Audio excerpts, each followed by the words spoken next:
Welcome and thank you for joining us today. I'm Karen Peachy, the Director of CALP, and very pleased to welcome you to this webinar. Today we're tackling a hugely important issue, and we're doing so with simultaneous translation in Arabic, French and Spanish, a first for CALP. If you would like to use the interpretation services and haven't already done so, please make sure you download the app via the instructions in the chat. We'll be using the hashtag protection amplified, so please use that if you're doing any social media action. Before we move on further, a few thank yous. First, thank you to all of you who have joined us today and to the hundreds of others who have registered with us to join via the live stream or receive the recording.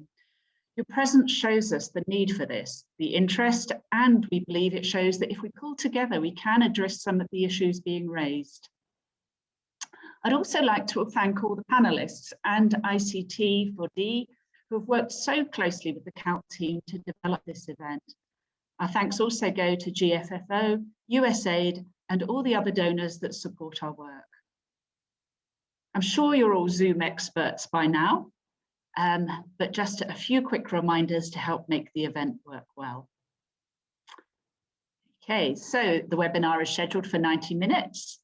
Please keep your microphones on mute unless you're joining in discussions in the breakout groups.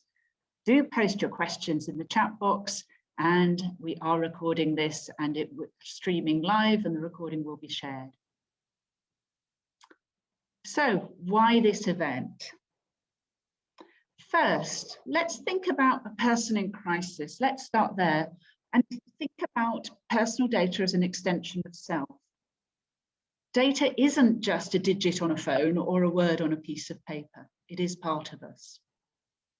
Second reason, we have moral, ethical, and legal responsibilities in this area.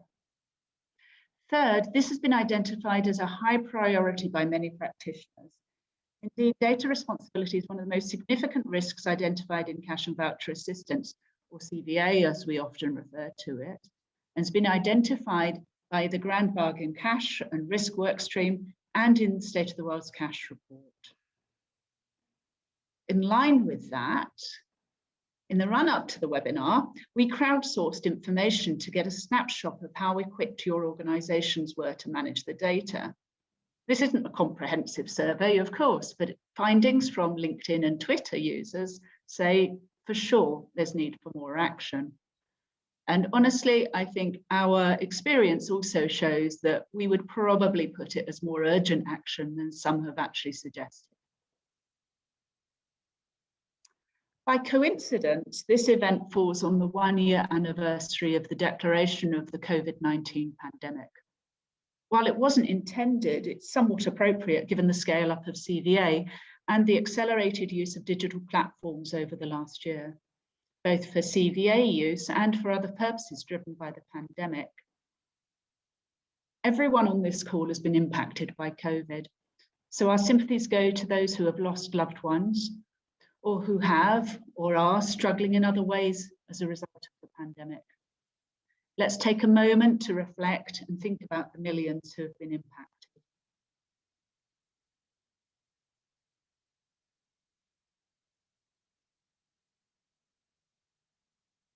Thank you.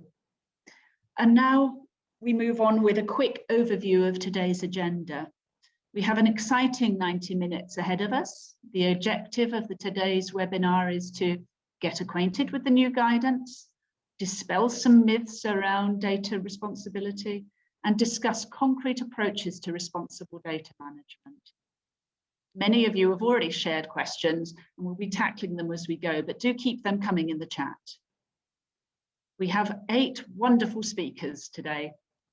We'll start with Anissa, who's with Mercy Corps, and she's also a member of our CALP board. She'll give us some opening reflections. Then in session 1, we have Stuart of the OCHA Humanitarian Data Centre, Linda, an independent consultant who really led the work on the development of the guidance and the case studies, and Joseph from IFRC, another data expert. And then in session 2, we have Ana Maria from the Ministry of Finance, the Republic of Colombia. We have Anna from NORCAP, formerly of CALP, and also played a critical role in driving this work forward and developing the guidance. We have Han from Give Directly, playing a big role in the work on the second case study, and Wael of the Cash Consortium of Yemen. In all of these guidance notes, there's been so much consultation, and many of you on the call no doubt will have been involved in different ways. With that, I now pass over to Anissa. Thank you. Thanks, Karen. Can you hear me okay? Yes, indeed. Great, thanks. Good morning, good afternoon, good evening, everyone. My name is Anissa Toscano, and I am Mercy Corps' Vice President for Humanitarian Leadership and Response, and as Karen said, also a CALP board member. It's great to be here with you all today for such an important topic. As you all know, this conversation has really never been more important. As Karen mentioned, we mark 1 year today of WHO declaring the COVID-19 pandemic, and we're seeing humanitarian needs rising in a way that was really hard to imagine a year ago. You all know WFP is estimating over 270 million people are acutely food insecure. That's just one example, which so many of you know really well. And all of this is happening within rising complexity in so many of the places that you all work and live. At the same time, we're seeing increasing opportunities and growth in the ways in which we are seeking to meet some of those needs, and including through the rising proportion of cash being used in the humanitarian sector. I'm sure all of you are familiar with CALP's State of the World Cash Report last year, which told us that the total amount of CVA has doubled. We're now looking at somewhere close to 5.6 billion when we were in 2019. CVA has become an increasingly important tool in the humanitarian toolbox. And alongside this growth during COVID times, we've also seen an increased emphasis on social protection. To cite Hugo Gentilini, this growth amounts to more than 1,400 social protection measures, of which 1/3 took the form of cash transfers, reaching over 1.1 billion people. It's massive. So within these trends, it becomes absolutely critical to talk about data protection. So while this topic is cross-cutting, it's not unique to cash. When cash is digitized, when we move to digital payments, it contains so many of the data protection components that we're most concerned about. Core elements such as personally identifiable information, our core identity. As we've seen with some recent debates, this topic draws a host of diverse views, and it's demanding we look carefully at it. Those critical risks of exclusion, marginalization, direct harm, who generates data, who owns it, who stores it, who shares it, with whom, and who consents. Technical, ethical, legal, financial questions, countless. At the core of that data protection is protection, and we must prioritize it as such. It's our core accountability, right? To do no harm, to provide assistance with dignity and self-determination, and with equal dedication to treat people's data with respect, not to put people at risk through misuse of their data, and ideally to promote that same privacy and protection that anyone in the world should expect. So how do we approach this question as aid actors? Progressing this conversation involves promoting knowledge and approaches, as is happening in so many different corners of our sector.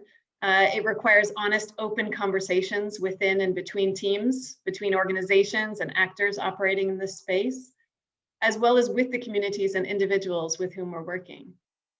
And this is why this conversation today is so timely and more critical than ever. We have a crowd of participants today. It's rising with the minute. I don't know what we're at right now, but it's incredible. We've got incredible speakers that bring various perspectives from a range of vantage points, and we will have some in-depth discussions with all of you. So let's let the conversation begin. And just to close with a thank you from my side, both as Mercy Corps and as a CALP supporter and board member. I'm really grateful for this conversation. With that, I will pass it over to Stuart for panel 1. Thank you, Anissa, and thank you, Karen, and the entire CALP team for having me and hosting this important conversation. As Anissa and Karen both mentioned, data responsibility is top of mind for humanitarians around the world. And what we'll look at today is how the cash community has continued to lead in this space like it has in many others.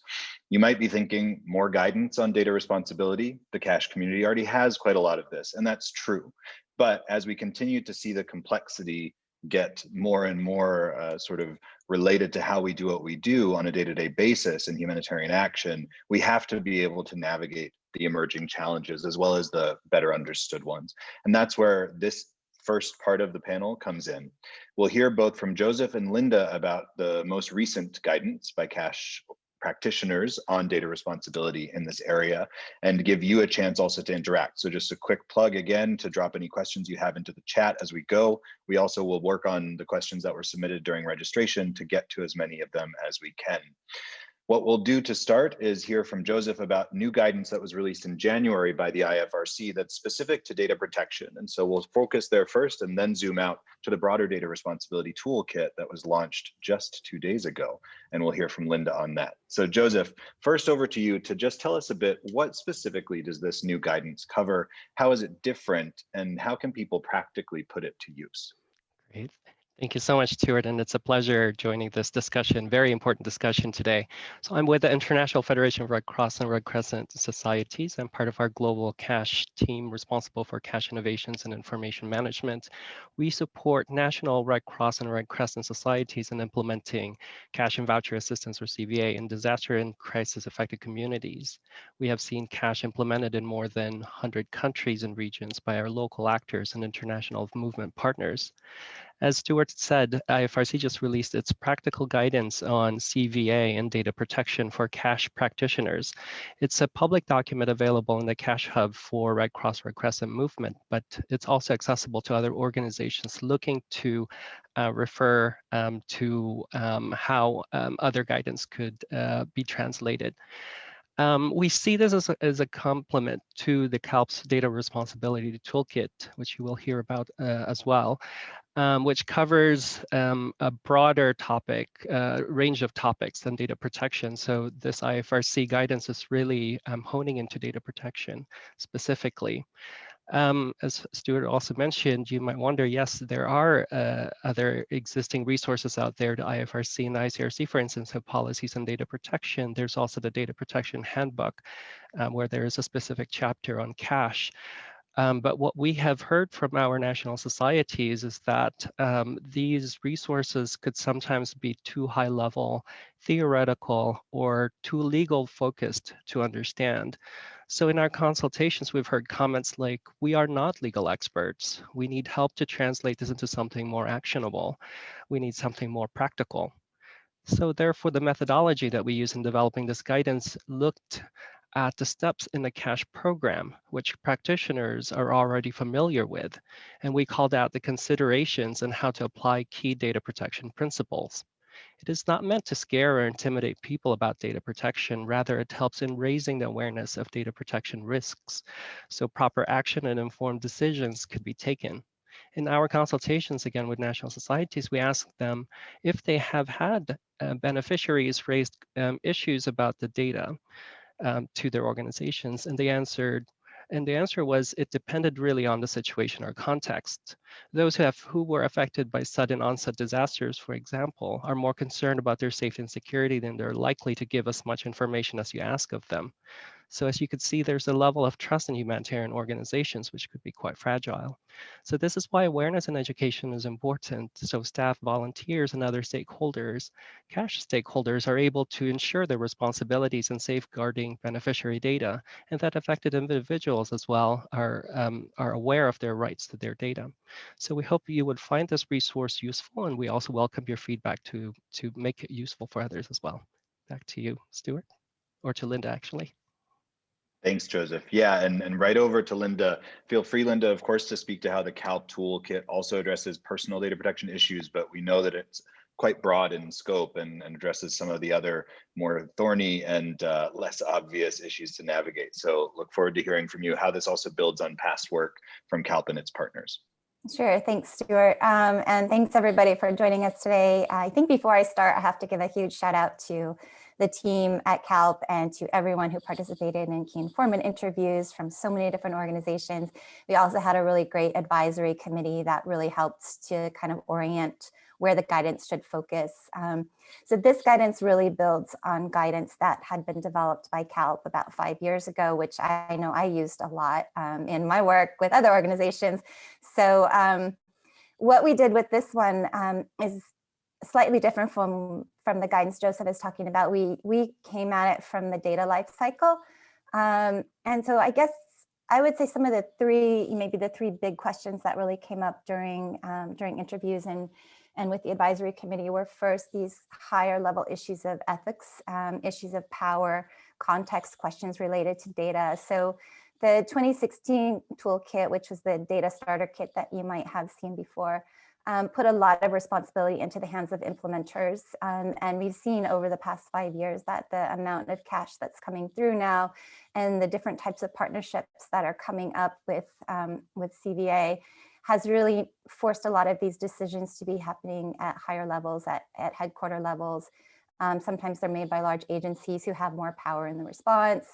And so implementers don't have as much influence over certain types of decisions that happen early on. So we wanted to provide some guidance to those who are making decisions, whether that's a business development team, whether it's higher ups in the organizations that are kind of making decisions around what types of programs they're going to get involved in.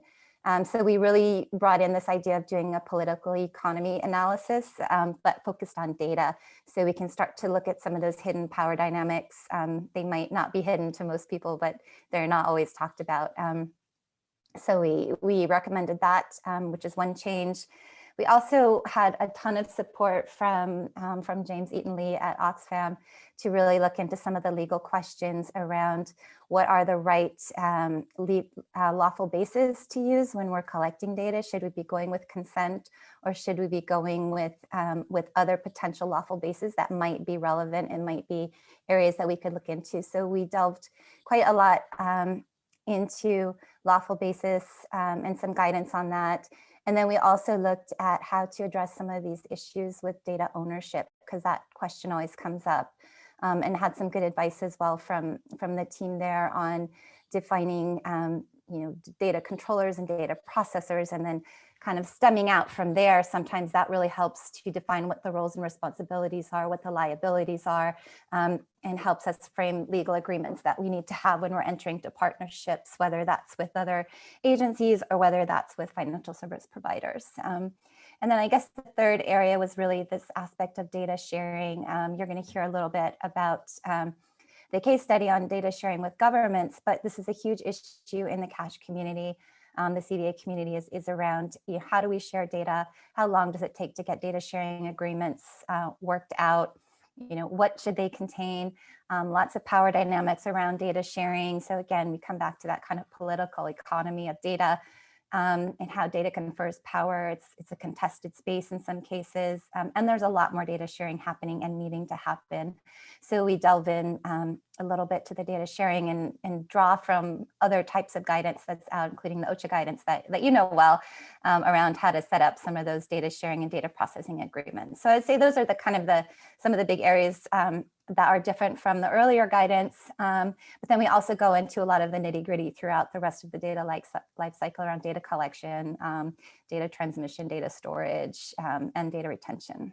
So I will stop there because I know there's a lot more to talk about. Thanks so much, Linda. No, it's really exciting, and I've had the chance to go through the final toolkit and can vouch for its practical nature. Also, with the resource from IFRC, it's really complementary to what exists, and I think that's the key.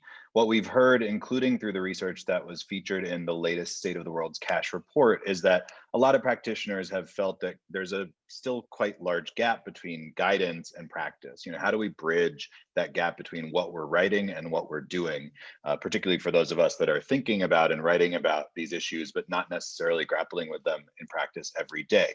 And these two new resources really help fill that gap in a lot of ways. So Joseph, one aspect that comes out for me quite strongly in the new IFRC guidance is some of the technical safeguards that you're recommending. Could you talk a bit more about those safeguards, particularly with an eye to organizations perhaps smaller than the movement or the UN or some of the larger INGOs, and the technical steps they can take to ensure data protection and cash and voucher assistance?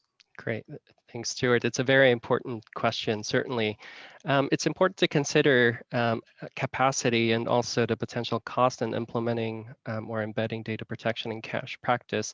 I remember back in 2017 when the Data Protection Handbook first came out, I thought it was a very good resource, particularly that there was a chapter that was specific to cash, but it also left me this feeling of, wow, this is going to be a big undertaking.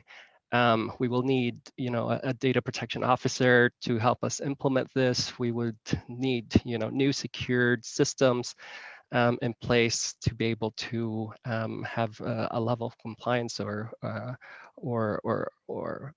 something. But reflecting more on now as we're providing support to local actors on the ground and in developing this this data protection guidance with our legal colleagues, we thought about the minimum elements to ensure that even organizations with limited capacities are able to act and address data protection.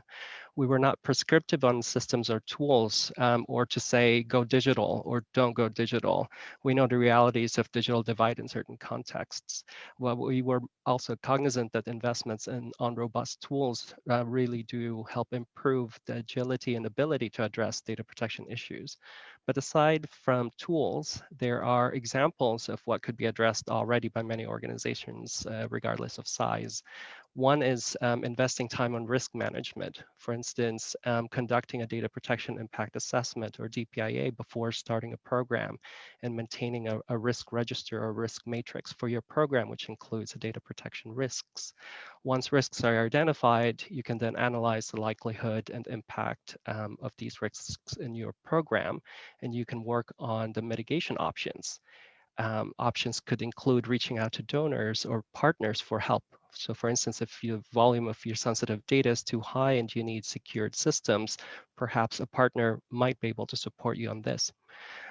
Or based on the risks, you might need to adjust your program design altogether. You might find out that it might be too risky to go with a financial service provider and therefore look at other payment mechanisms or modalities. Another thing that organizations can do now as well is to look at their processes and try to optimize them to include data protection. So one example that we have in the guidance is in beneficiary registration, for instance, where instead of going directly to communities with your standard forms and templates that you may have used before from your last cash program, have a moment to check if you absolutely need to collect all of those data using these standard templates. Ask yourself, if I don't collect this piece of data, will this impact how I provide cash assistance? There will be a change in the program objectives? Will there be commitments to donors that I cannot fulfill? So this is an exercise, a practical exercise to really thinking about data minimization, which is one of the principles that we have highlighted in the guidance. There are also ways in which organizations can work on preset agreements or having standard data protection clauses that might be available in several of these toolkits now. To be able to prepare and be ready to negotiate, if they have to, with donors, governments, and financial service providers, to really ensure that data protection is key in there. And then, of course, from a community perspective, you can work on your engagement and accountability strategies with communities by training staff and volunteers in how to communicate to communities how their data will be used, to whom their data will be shared with, and to understand what are their concerns with their data, and of course their rights to their data. Lastly, if you are still unsure on how to apply data protection, ask for help. I think the cash community certainly has been growing and we're collectively gaining more experience. So in addition to these practical resources, for the Red Cross Red Crescent movement, for instance, we have a help desk hosted by the Cash Hub where national societies can send questions. But you could also consult with your peers and forums where it is safe to share these types of issues or concerns, because data protection could still sometimes be seen as a sensitive topic. But there are working groups out there that you might be able to also leverage to have this conversation and be open about, some of the solutions that might be available. That's excellent, Joseph. You've given people in the audience a nice list of things they can take away and do immediately, and probably are already doing in a lot of different contexts. So thank you so much for that. Linda, I want to pull on one point that you mentioned earlier, because it's particularly complicated in the context of cash, and that's around consent for the various potential reuses or future uses of data that might be collected at the initial point of registration or distribution. So how can cash practitioners think about this thorny issue, and how does the new guidance help them do that? Sure, I think consent is something that we've been hearing about for a long time, and there seems to be always, every meeting that I go to about data, someone brings up consent, and then we all say, oh, but who's doing it well? No one's doing it well. What should we do? How can we ensure informed consent? And I think this question is just getting bigger and bigger as we really move to digital data. So what we've done in the guide is provided, as I said, more orientation on choosing a lawful basis for data processing. And so this is drawing from the GDPR, which is the EU's legislation that came out, but I think it provides some interesting options for addressing consent. So we talk about consent, and then we talk about legitimate interest and public interest. And so these are kind of three different lawful bases for collecting data that exist and that could be relevant in a cash and voucher situation, especially in a digital situation. So the issue with consent is that, as everyone knows, we're never sure if it's actually informed. We're never sure if people really understand. We're never sure if people feel that they have a real choice. And those are issues that have to be present for informed consent. And also, we don't often give people an option to not provide their data.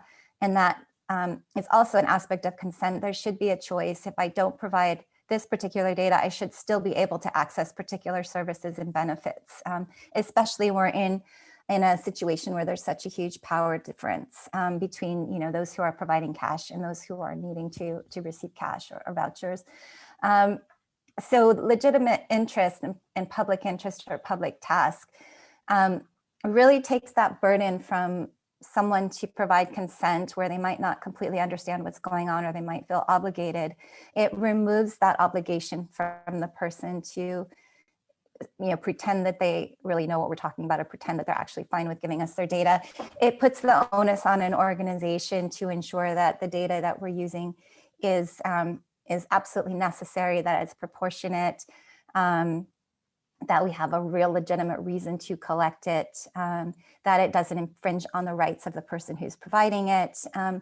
It requires us to also be transparent, in any case, but it puts the onus, or it puts the liability and the responsibility on the organization to make sure that harm is not done. So it's almost like you have to provide the same amount of information to people when you're collecting data, but when you use the legitimate interest as lawful basis, it really puts the responsibility on you to make sure that the data is not used in surprising ways or in harmful ways. And so that's something that's starting to be explored a little bit more in the humanitarian space, and we provide some more detailed guidance on that in the toolkit that hopefully will be useful for folks. I think we should have a much larger discussion on this in general going forward. So I hope this will kind of open up, along with some work that others have done in this space, more discussion on lawful basis.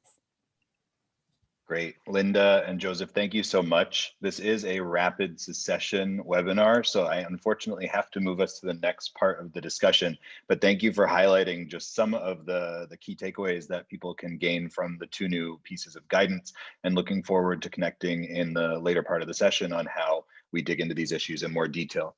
With that, Anna, it's my pleasure to hand over to you to lead the next part of this discussion.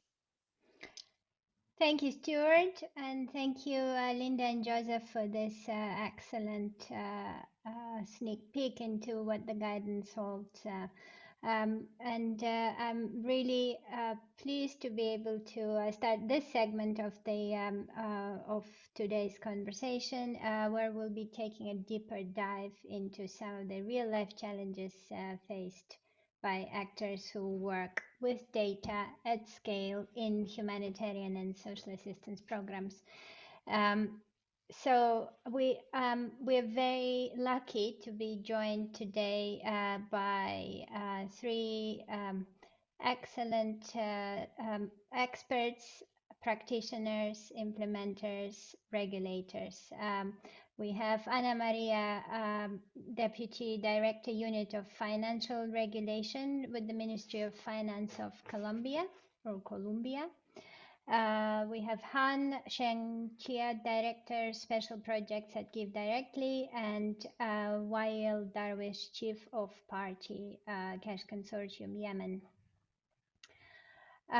And in this part of the conversation, or rather in the first part, and also both Linda, Joseph, and Stuart highlighted, we can anticipate this is mentioned front and center in the guidance, is that when attempting to work responsibly with data, there's no one size fits all. What works in one setting will be a big red flag in another. And even how we think about and define the context and who the key players are within it always influences and should always influence the design of the intervention. And in going about this work, collaborating with Linda and others, we also heard from numerous colleagues how the whole subject of data responsibility requires practitioners to constantly walk this tightrope of staying ethical and principled in our actions, whilst maintaining legal compliance to laws and regulations in operational locations, while keeping the program operations running effectively, efficiently at scale. So how we ask in this segment, how true is it that what is legal isn't always ethical, and what's ethical isn't always practical when providing assistance at scale, fast, and when the primary objective is actually provision of assistance at scale, fast. And what are the solutions? Is it, as the recent ICRC blog suggested, is it that we need more regulation, or do we always need an effective plan B? So we're going to explore three very different contexts, hear about data ethics and responsibility dilemmas that this context present for practitioners, and also hear about approaches towards navigating these dilemmas that our experts are living through and exploring. Han, I'd like to turn to you first. So one of the case studies that was just published yesterday explores digital remote targeting approaches that Give Directly and others are using for cash assistance, some spurred by the pandemic, and also the unprecedented challenge that it brought of how to deliver CVA at huge scale, as quickly, inclusively, and accurately as possible to recipients rapidly increasing caseloads. Can you talk about the context, background, and your organization's intuition behind the idea of using non-traditional methods for targeting? Thank you. Thank you so much, Anna. That's a great question. As you say, context really is key. And the context that we're stepping into, right, as all of us know, is that the World Bank estimates that 150 million people could be thrust into extreme poverty because of COVID, the first increase in over 20 years. And because of this, Give Directly is responding with a range of different methods to pay about 500,000 individuals across 10 countries.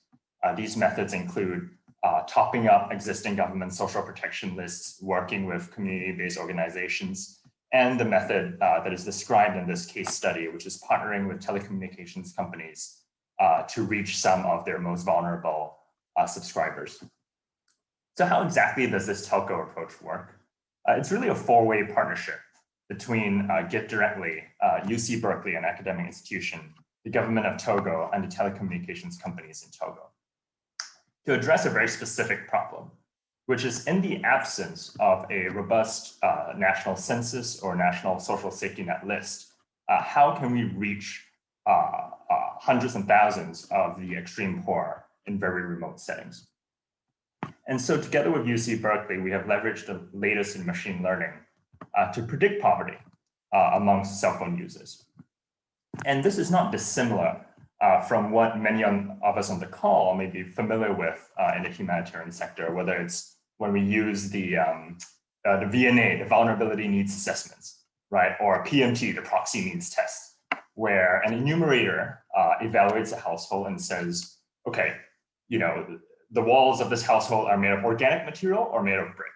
How many children under 5 are there? And these are all, these 10 or 50 questions that we ask are all predictors, right, of somebody's underlying state.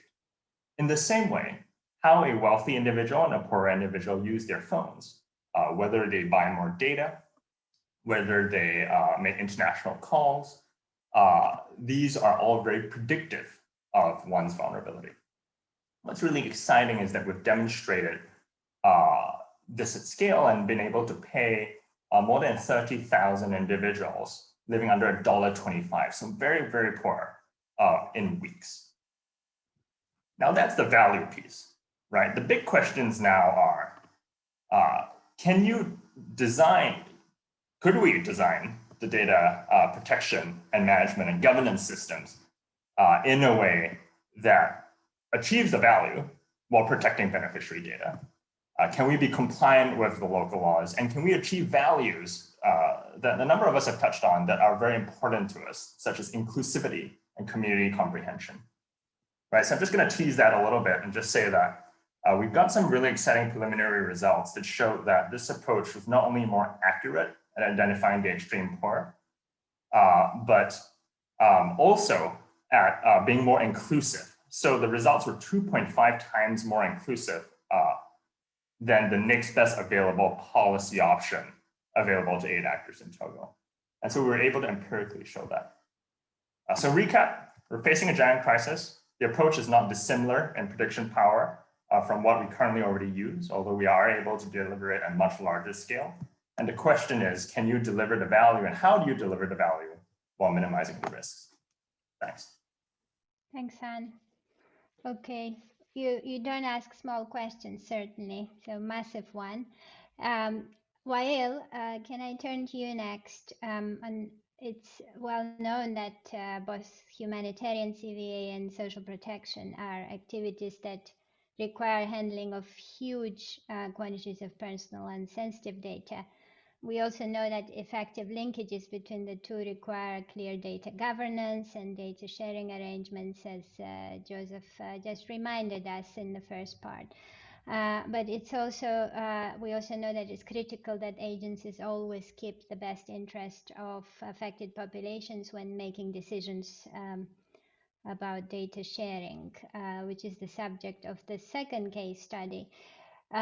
However, operating contexts are varied and often require CVA actors to use creative strategies to negotiate multiple challenges to help determine which decisions will lead to the greatest benefit and the least harm for people we're trying to serve. So what is unique about the context you work in, Yemen, as the lead of the CASH consortium from a data responsibility angle? Thank you. Thank you, Anna, and thank you for all the colleagues with their previous experiences and their studies being done. To take it a bit to our context in Yemen, before we are asking those big questions we're discussing here that are quite vital for us down the road, we need to take it a bit back to what data protection in Yemen actually means, honestly, Anna. From our side, data protection, or the information we all handle as INGOs, is quite a responsibility on us, because we work in a country where we have multiple governments, as you all might know, or multiple authorities on the ground. We have multiple authorities even on governorate and district level. And the information we handle or we gather on that specific level can actually be used in a positive aspect to deliver assistance, of course, but also if shared with the wrong, let me say, parties or not handled quite responsibly, can actually lead to some circumstances that are not very positive on the ground. From our specific experience in the cash consortium, we actually delved into how we can handle that specific example. How can we protect the data being gathered by our partners in the cash consortium as the CCY and as humanitarians at large? We looked at the targeting, we looked at how we store our beneficiary data, we looked at how our referrals are working between each organization. How can we protect that, I call it always, how we can protect that link, that circle of information to enable the delivery of the assistance to our beneficiaries the best way. In Yemen, it's quite hard. Let me be very honest with the guys. Like, it's great that we have quite advanced systems in place, but if we want to contextualize all the studies and all the systems in place to Yemen, it becomes quite an intensive issue. Because at the end of the day, the authorities in the different locations in Yemen, for example, Anna, will not allow us to operate if we do not share at least that data set. Knowing us as humanitarians, we all know that there's some red lines around what we are willing to share and we are not willing to share because of previous examples of how that data was used and also what we expect can be used. And that falls under one of our colleagues previously when he mentioned the risk register, when we need to work on the risks that can come out of that information being shared with the wrong parties or even leaked in a way or another with the wrong parties. What is the price of that information going down? From our side in the cash consortium, that put a couple of very interesting questions. One, what is the limit of information sharing we will go to versus the delivery of assistance as fast as possible in a country like Yemen, where 22 million people are in need, where it's a context that keeps evolving, we all know, and the people are always on the move. What are we willing to share? What are our red lines where we say this is the limit where afterwards we're not willing to share? And following, of course, that question is, where do we decide to say, okay, it goes this way or it doesn't go? And that's a big question specifically for Yemen team, where all of us as humanitarians had to come along and discuss this issue. It cannot be dealt as an organization or as a consortium or a specific agency. This had to be an approach across all of us together. So these are the questions from our side that we will be tackling and talking about like down in the column. To you. Thanks, Wael. And thank you for highlighting the once again the that there is genuinely no one size fits all, and also the importance of actually knowing what your red lines are before you dive deep into some of these questions and dilemmas. But now let's look at our third context, and I'd like to turn to Ana Maria, and just to stress again that we're very lucky to be able to have a regulator's perspective in this important conversation. Especially we've seen in the past year in many responses to the pandemic how timely regulatory interventions have been able to facilitate payments and actually alleviate some of the suffering. So hugely important role. And Colombia in particular is a very interesting context, especially with recent announcements related to the implementation of the open banking framework and the promise, of course, that it holds for greater diversity and financial inclusion for end users. But we also know from some other contexts that have gone down that route that it does present a dilemma of how to balance transparency and inclusion benefits with potential data protection and privacy-related risks. So could you share with us, Ana Maria, some of the background and key considerations of the Colombia's decision to move forward with this open banking framework? Thank you. Sure, Anna, thank you, and thank you for the invitation to the whole organization. Well, I would like to begin with a little bit of the context as well, the context here in Colombia, since COVID-19 brought this digital uptake, and it was a catalyst and a leapfrog in this whole consumer behavioral change and in financial inclusion, in particular in our country. We now face the challenge of perhaps consolidating these trends and manage amplified gaps, which we are also finding in all this pandemic, post-pandemic context. So I want to highlight the poverty effect. In the specific case of Colombia, preliminary analysis shows the poor population will increase around 6 points, leaving us with almost half of the population being poor. So by far, 2020 will be the worst year in history from a social mobility perspective in our country. And this brings us the new picture we have. It is precisely on the economic and social recovery agenda that we have the challenge to find a way in which data and digital financial inclusion can have a broader impact. So I believe this is a very timely panel. It is now the time for a dialogue about how data can best serve the interest of people and how we can really use it as a tool in the economic recovery agenda. From our standpoint as financial regulators, we see this whole data sharing ecosystem and data-driven world brings many opportunities to have a more efficient and more competitive and a more inclusive financial system, but it also brings challenges and very deep ones, since the velocity of the whole technological change accelerates every day, especially in emerging countries. So the financial industry is perhaps one of the industries which have seen this accelerated transformation. And as digital technologies spread, more and more people are creating this digital footprint, which at the end, financial services providers use that data trails to develop not just new products and services, but also ways to reach these new customers, especially those in the more poorer sectors of the economy to whom providing financial services becomes so costly, precisely because we don't have information about their behavior. So let me share with you the financial inclusion gap here in Colombia to give you a little bit of the challenge that we have. Around 46% of the adult population have an active account in our country, but only 12% of them make an online purchase or pay utility bills through electronic channels.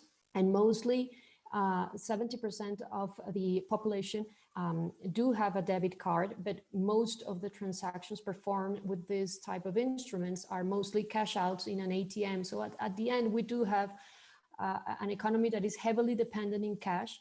And this is a big gap in financial inclusion remain in the country, especially for the low income segment. So in this context, sharing data through APIs with these third parties promise to be a solution to all of these difficulties. This is the concept that we know as open banking, and that was first introduced in Europe, in the UK a couple of years ago, and now it is spreading around the whole world. And it can be a valuable tool to encourage competition and innovation and promote better channels and services to benefit financial consumers. In Latin American region, Mexico and Brazil recently adopted a framework for this purpose. In the case of Colombia, we published last December a white paper to kick off our journey discussion with the industry and in the adoption of these open banking models. Our objective from the public policy perspective is to have a more efficient financial services industry, to foster competition, and especially to have a more financial inclusion sector, especially in the usage of financial services and the payments that you were highlighting, Anna, which we managed to have an improvement in that regard in the last year in the context of the COVID-19. We see a lot of challenges and a lot of risks in doing this adoption of open finance model. Protecting personal data is a big concern, probably is the best example of how to have this balance between opening the market and bringing new technology and innovation, but also keeping obviously the protection, adequate protection of the consumer, and it is data. So it is a priority not only from the legal standpoint, but from the ethical angle. And the threats are not only from the cybersecurity risk or data frauds or scams that can be there, but also from the possibility that data usage ends not to serve the people needs, which is at the beginning, it is, as I highlighted, is the objective of this whole movement. So typically legal data protection approaches is heavily rely on the consumer consent model. Sometimes, however, what we are seeing is that, especially we are speaking about this vulnerable population, the model can be weak, it can be broken even. So all transitions toward digital economy, regulators and governments need to adopt these complementary policies and regulations to shift more responsibility on providers to safeguard consumers and build this trust around digital products. Moreover, all this digital context is also pushing policymakers to think on modernizing financial consumer protection, not just the data protection, but the whole financial consumer protection framework. It is no longer viable to rely just on adequate practices in having this disclosure about the cost or fees of the financial products. It seems that we now need to begin to think about guaranteeing access to the consumer data and empower those consumers to have possibility to move easily and quickly their data from one provider to another. So this is a big challenge, since this empowerment is not automatic. It needs specific capabilities on the consumer side, but also in the industry and authorities as well, to make sure that everyone is compliant with the new frameworks. So this is the, as I say, this is a challenge. We have building blocks, though. We have these legal frameworks, and we need to just step further, and on top of those, build this digital infrastructure, considering not only adequate financial regulation, but also data protection. I'll leave it there for now. Yeah, thank you so much, Ana Maria. And certainly it sounds like there are some important parallels and lessons from the sort of the first part of the conversation today, how the humanitarian sector is evolving its informed consent model to other models, with some of the proposals that you've just outlined, and thank you for sharing also the challenges. Now, I'd like to come back to Han now to talk a little bit about the sort of some of the solutions that you've found to know.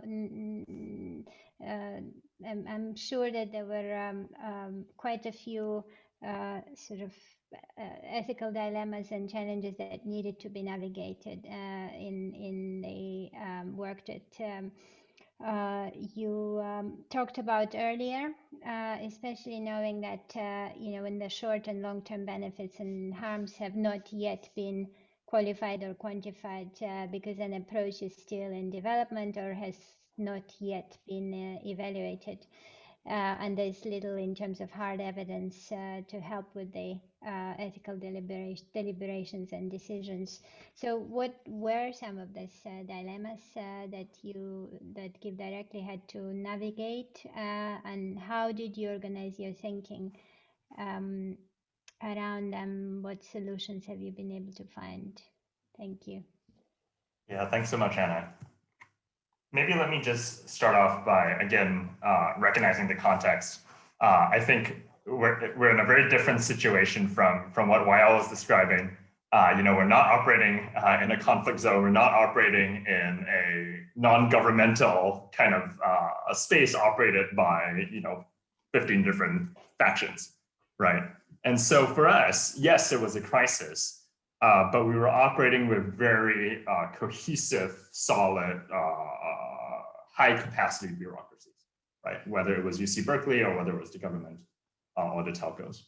So that allowed us really to establish really strong contractual and written agreements upfront. So that was in a very rapid period. So in about 2 or 3 months of negotiation, all of the structures were set in place for the next 18 months of programming, right? And so we're in a situation where we're very, in some senses, very blessed and very fortunate to have been able to demonstrate this. And I don't think we would have done it had these kind of high capacity bureaucracies not existed, right? And so we end up in a situation where, because the foundation was laid well up front, we're not having to, each month go, oh my goodness, new crisis decision, new ethical decision, new trade-off to make, right? Which honestly has been something that I've been very grateful for. So very specifically, let me touch on one specific example of how setting all of this up front really works. There's this notion of trusteeship. Okay, so what is the most sensitive data that we're dealing with here? Right, it is the telco data, right? The call detail records that all telecommunications companies in the world have access to. In our four-way partnership, no one party has access to all of the data, and to the call detail records, only the telecommunications companies and our third-party trusted academic organization, UC Berkeley, has access to that data, right? So this notion of trusteeship, right? Who is able to access the data and make the analysis? Very limited. Data minimization, right, is a key policy and approach here, and minimizing to the trusted third party is a principle here. Another way in which it manifests is in the auditing of the of who gets paid, whether the rules were applied correctly, whether the algorithm was deployed correctly. Again, there's a third-party auditor in Ernst & Young that we have brought in that has access to data that not necessarily the government or Give directly has access to, but that is able to come in and understand whether the eligibility rules have been applied systematically at every given payment. Right. And so again, this notion of trusteeship and an independent audit, in one case, trusteeship to an academic institution, UC Berkeley, and in another case, trusteeship to an external auditor. Right. And all of this, again, negotiated upfront, very systematic in the first 3 months at very high level, CEO, ministerial level, that allowed us to really set a strong foundation. Thanks, Han. Great. Once again, the focus, thank you for emphasizing this need to, for upfront negotiations, sort of, and the thinking at the design stage. Keeping a focus on solutions, Wael, you've painted a really quite a vivid picture of the context, but share with us some of the solutions that you've been able to identify, please. Thank you. Thanks, Anna, and thank you to Han again. Yeah, so taking it back to Yemen, it's a bit different from what my colleagues are talking about. So from our side, honestly, like I said previously, we all had to come together at this. The couple of solutions we actually came out with went around the following. First of all is going to how we can centralize all that data. The issue we had before is that data, as you might know, would be with illuminators, would be with all servers in different organizations, would be on different laptops, even on the field. In a context like Yemen, taking it back again there, where we know that staff are being stopped, everyone is being stopped, laptops are being confiscated, phones are being taken from, we had an issue with how data was moving around. So we went into centralizing all that data. And how I can say that, like, what we did is we blocked access to information based on actual roles within the organizations under the umbrella of the cash consortium. That wasn't meant just to hold power of data, because that also, people a lot talk about that component. It was meant to mitigate the risk from the field staff, from the partners on the ground, doing the actual hard work, doing that outreach, doing that registration, and simply they don't hold that information anymore. It was mitigated to the cash consortium IM team. At that stage, all of that information was designed in a way that wasn't in one physical spot on purpose. So that was a mitigation measure we took from the beginning. Also with the authorities, for example, to mitigate our partners' access, we were very honest on what our red lines are. There's a limit on what type of communications we can have, not out of disrespect to anyone, but because as a context of Yemen, again, specifically a context of Yemen, some sort of information we actually gather that will lead to the qualification of our beneficiaries to certain types of assistances can become a bit tricky by sharing broadly with the authorities. That was another conversation that took us multitude of months, to be honest. And like Han was saying, all that conversation was ahead of actually starting the new response. And we're very clear, if these red lines are not respected, if this conversation is not done at this stage, if we don't have an agreement now, we're not proceeding forward. And again, Just to wrap up, Anna, in a very fast way. For us, the power was all of us together, because in a country fragmented, like we mentioned, like Yemen, if we're not all within the same page, of course, we all have our own space, but we're working within the same red lines, within a boundary of what can we work or not, it would not have worked. This is how we worked around in a very brief way, Anna.